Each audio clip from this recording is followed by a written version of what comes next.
Welcome to this training brought to you by the North San Diego County Realtors, where we turn real-world case interpretations published by the National Association of Realtors into practical lessons that strengthen your understanding of the Code of Ethics in action.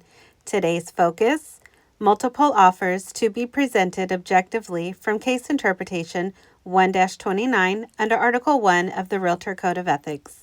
While realtors are expected to prioritize their clients' interests, they also have a duty to treat all parties honestly and fairly. When handling multiple offers, this means presenting each one objectively without speculation or bias. Standard of Practice 1-6 reinforces this principle by requiring that all offers and counteroffers be submitted objectively and without delay. Realtor A listed Seller S's house. He filed the listing with the MLS and conducted advertising intended to interest prospective purchasers. Seller S's house was priced reasonably and attracted the attention of several potential purchasers. Buyer B learned about Seller S's property from Realtor A's website, called Realtor A for information, and was shown the property by Realtor A several times. Buyer X, looking for property in the area, engaged the services of Realtor R as a buyer representative. Seller S's property was one of several Realtor R introduced to Buyer X. After the third showing, Buyer B was ready to make an offer and requested Realtor A's assistance in writing a purchase offer. Realtor A helped Buyer B prepare an offer and then called Seller S to make an appointment to present the offer that evening. Later that same afternoon, Realtor R called Realtor A and told him that he was bringing a purchase offer to Realtor A's office for Realtor A to present to Seller S. Realtor A responded that he would present Buyer X's offer that evening. That evening, Realtor A presented both offers to Seller S for his consideration. Seller S noted that both offers were the full price and there seemed to be little difference between them. Realtor A responded, "I'm not telling you what to do, but you might consider that I have carefully pre-qualified Buyer B. There's no question but that she'll get the mortgage she'll need to buy your house. Frankly, I don't know what, if anything, Realtor R has done to pre-qualify his client. I hope he'll be able to get a mortgage, but you never can tell." Realtor A added, "Things can get complicated when a buyer representative gets involved. They make all sorts of demands for the clients and closing can be delayed. You don't want that, do you? Things are almost always simpler when I sell my own listings," he concluded. Seller S, agreeing with Realtor A's reasoning, accepted Buyer B's offer and the transaction closed shortly thereafter. Upset that his purchase offer hadn't been accepted, Buyer X called Seller S directly and asked, "Just to satisfy my curiosity, why didn't you accept my full price offer to buy your house?" Seller S explained that he had accepted another full price offer, had been concerned about Buyer X being able to obtain the necessary financing, and had been concerned about delays in closing if a buyer representative were involved in the transaction. Buyer X shared Seller S's comments with Realtor R the next day.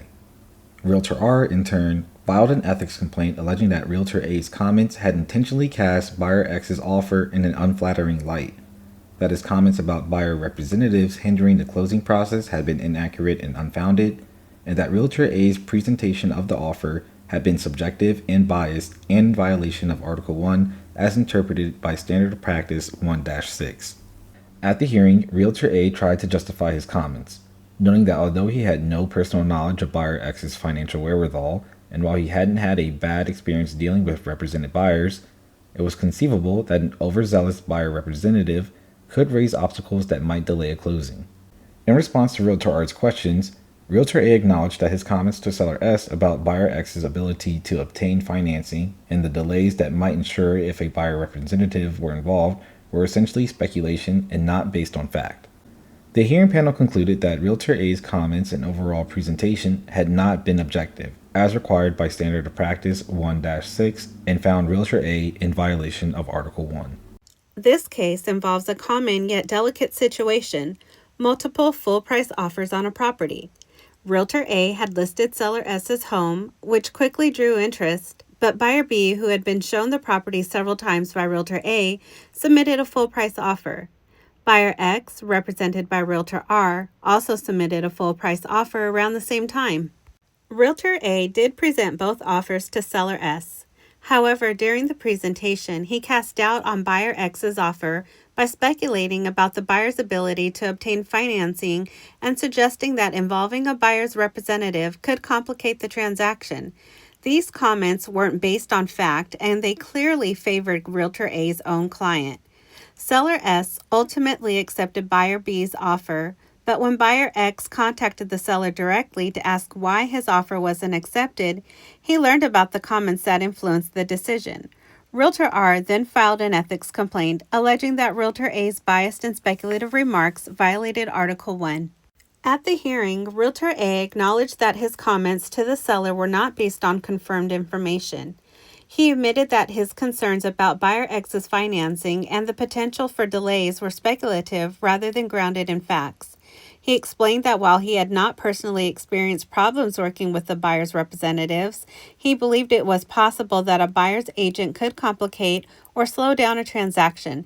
That belief, however, was not tied to anything specific about buyer X or Realtor R. Realtor R argued that these speculative statements unfairly portrayed buyer X's offer in a negative light and influenced the seller's decision. The hearing panel then focused on a key question: whether Realtor A had met his obligation under Article 1 and Standard of Practice 1-6 to present all offers objectively without bias or unsupported commentary. The hearing panel found Realtor A in violation of Article 1.